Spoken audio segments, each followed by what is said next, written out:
임상, 비임상 단계를 거쳐 식약처 허가를 받아야 되는 경우 임상 디자인을 어떻게 설계하느냐에 따라서 최악의 경우 임상을 다시 해야 되는 경우가 발생하게 됩니다. 적시에 그 비용 안에, 시간 안에 프로젝트가 신개발이 될 수 있도록 컨설팅하는 게 전문가의 역할입니다.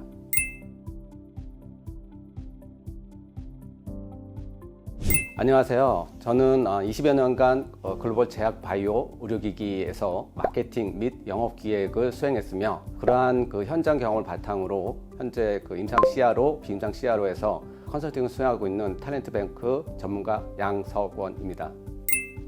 임상, 비임상 컨설팅은 신약 후보물질을 식약처 허가를 받기 위한 단계에서 진행하는 컨설팅으로서 일반적으로 비임상 컨설팅은 동물 실험으로 이해하시면 됩니다. 그래서 동물 실험을 통해서 독성, 부작용, 양리약효를 점검하게 되고 거기서 문제가 없을 때 본격적으로 사람한테 적용하는 임상 시험을 진행하게 됩니다. 임상 시험은 1상에서 4상으로 하는데 보통 이제 3상에서 식약처 허가를 받게 되는데 이러한 식약처 허가를 받는 데 있어서 많은 절차와 시간, 비용이 들어가게 되는데 일반적인 회사들은 그러한 과정이 굉장히 제한적이기 때문에 이런 정보가 부족하게 됩니다. 그래서 왜 그러한 시간이 드는지 비용이 들어가는지 굉장히 궁금해하는 경우가 많고요.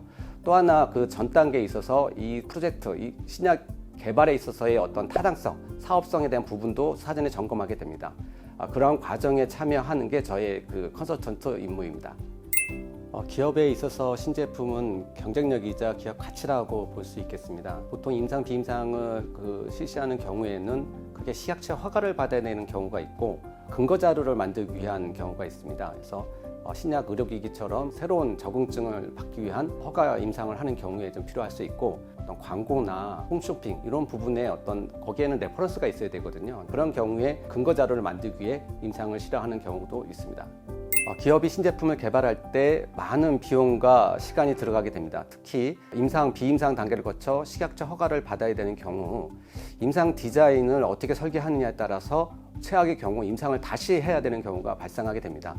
이때 임상 컨설턴트는 그러한 과정에 임상 디자인을 좀 살펴보고 어떠한 내용, 절차, 필요한 내용을 컨설팅하면서 적시에 그 비용 안에, 시간 안에 프로젝트가 신개발이 될 수 있도록 컨설팅하는 게 전문가의 역할입니다.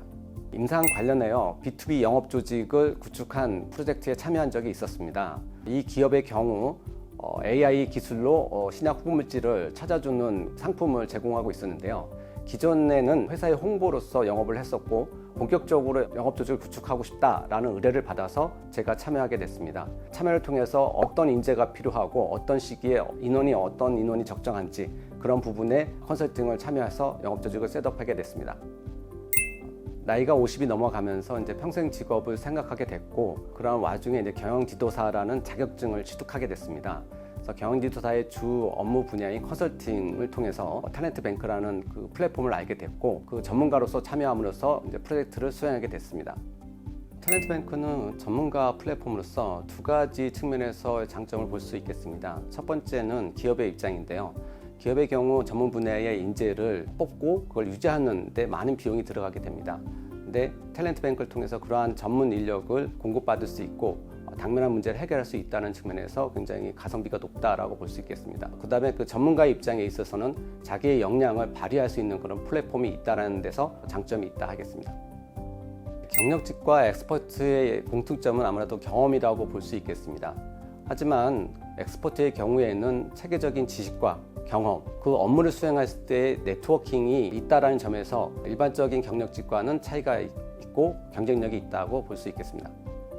전문가가 필요한 영역은 말 그대로 전문 영역이라고 볼 수 있겠습니다. 그러한 영역에는 체계적인 지식과 경험이 필요할 테고 또 하나는 그런 어떤 프로젝트를 진행하면서 단순히 끝내는 게 아니라 반복적인 경우에 그 직원이 일을 수행하게 돼야 되는데 그런 부분에 있어서 같이 업무를 수행하면서 내재화할 수 있는 장점이 일반 외주 영역과는 차이가 있다고 볼 수 있겠습니다.